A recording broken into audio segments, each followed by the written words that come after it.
Joo.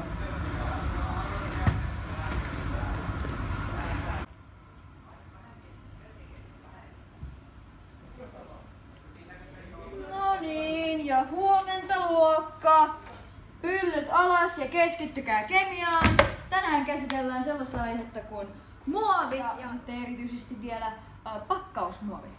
Ja nyt mä teen tällaisen kokeen, missä mä näytän, että miten nämä muovit toimii. Ja jos mä löön nyt ensin nämä päälle. Suojalasit aina pitää olla. Sitten vettä tänne. Tolleen minä teen muovia. Pistetään vähän litkua tänne. Noin. Ja sitten kun tarpeeksi kovaa sitä, tarpeeksi kauan sitä vähän niinku tärisee, niin sitten tulee tällaista vaahtoa ja sitten hetken päästä. Joo, ja tässä me saatiin näitä muoveja.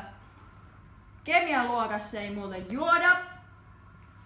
Ja haluan vielä sanoa, että tää on niin suuri ongelma, että me käsitellään sitä sitten seuraavalla tunnilla.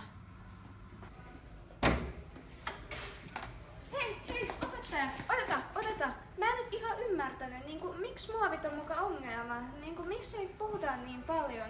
Kun muovithan säilyttää meidän ruuatkin ja ketään ei oikeastaan kiinnostaa, että mikä tää homma on. No, sehän on just se ongelma, että ketään ei kiinnosta. Asiasta puhutaan, mutta ei tehdä mitään. Tai jos tehdään, niin ei tarpeeksi. No, tulepa. Minä näytän sulla. Hei, mikä tää on? No, etkö sä näe? Nämä ovat just ne pakkausmuovit. Näet varmaan täältä tosi helposti, että mikä tämä on. Tämä on chartti, missä näkee, että vuodessa tai vuonna 2016 maailmalla oli tuotu 335 miljoonaa tonnia muovia. Se on ihan suuri määrä. Se tarkoittaa, että päivässä niitä tuotetaan noin tonni. Ja jos halutaan olla kovin dramaattisia, niin voidaan siis todeta, että kaikki muovit ovat muoveja. Noin 1/3 muoveista ovat pakkausmuoveja. Ja se on ihan valtava määrä. Tämä on ihan kamalaa! No, eihän se mitenkään mua liikuta. No kuvittelepa tota.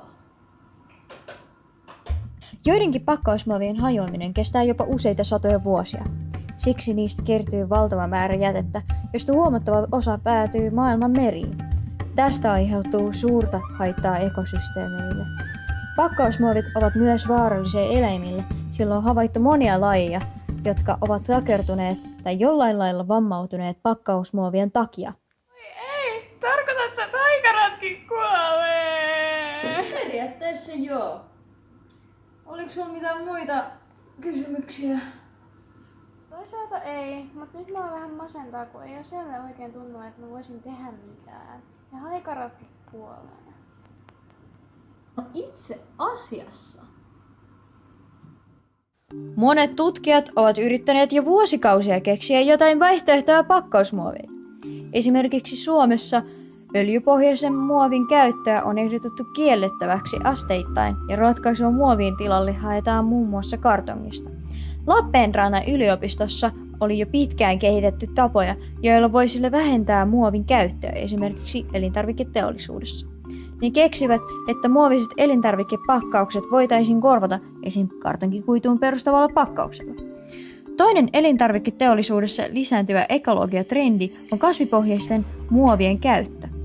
Esimerkiksi Valion maitokorkit tehdään jo kokonaan kasvipohjaisesta muovista. Myös jotkut yrittäjät ovat yrittäneet kehittää uusia tuotteita, sillä ekologia on muutenkin trendikäs nykyään. Esimerkiksi on kehitetty sellaista kokonaan syötävää palluraa, jossa on sisällä vettä. Se pallura pitää sitä vettä sisälle silleen, että sen kalvo on tehty merilevän avulla. Valitettavasti ne ovat tällä hetkellä saatavilla vain Japanissa. Toisaalta Suomessa se ei ole niin suuri ongelma, sillä me ei oikein juoda pullovettä muutenkaan. Tämähän on ihan tosi hip. Sehän helpottaa, että mä en voi vaikuttaa mitenkään. Sehän on vaan ajan kysymys, että milloin meidän valtio keksii tehdä meidän verorahoilla jotain järkevää ja rupeaa järjestää jotain antipakkausmuovikampanjaa. No itse asiassa ihmiset ovat vähitellen heränneet muoviongelmiin, varsinkin pakkausmuoviongelmiin. Esimerkiksi EU:ssa tai EU-muoviuudistuksen myötä on tapahtunut erilaista edistystä. Ja hei, sinäkin voit tehdä asialle jotain. Mitä? Onks toi totta? No siis, sun pitää muistaa vaan ne 4 re-sanaa. Recycle, reuse, recover, reduce. No niin. Ja mä lähden tästä kotia päin. En mä enää jaksa olla oikeastaan sun kanssa. Mä kuitenkin haluan lepoa. Suosittelen sullekin. Moikka! Moikka.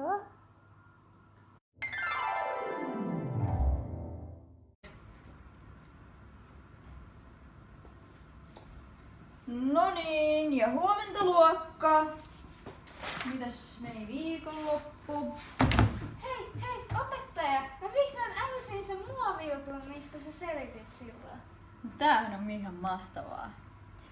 Juuri tämän takia sä saat 10 päättötodistukseen. Mut opettaja, mä en taju. Ai taas. Kemialuokassa ei oo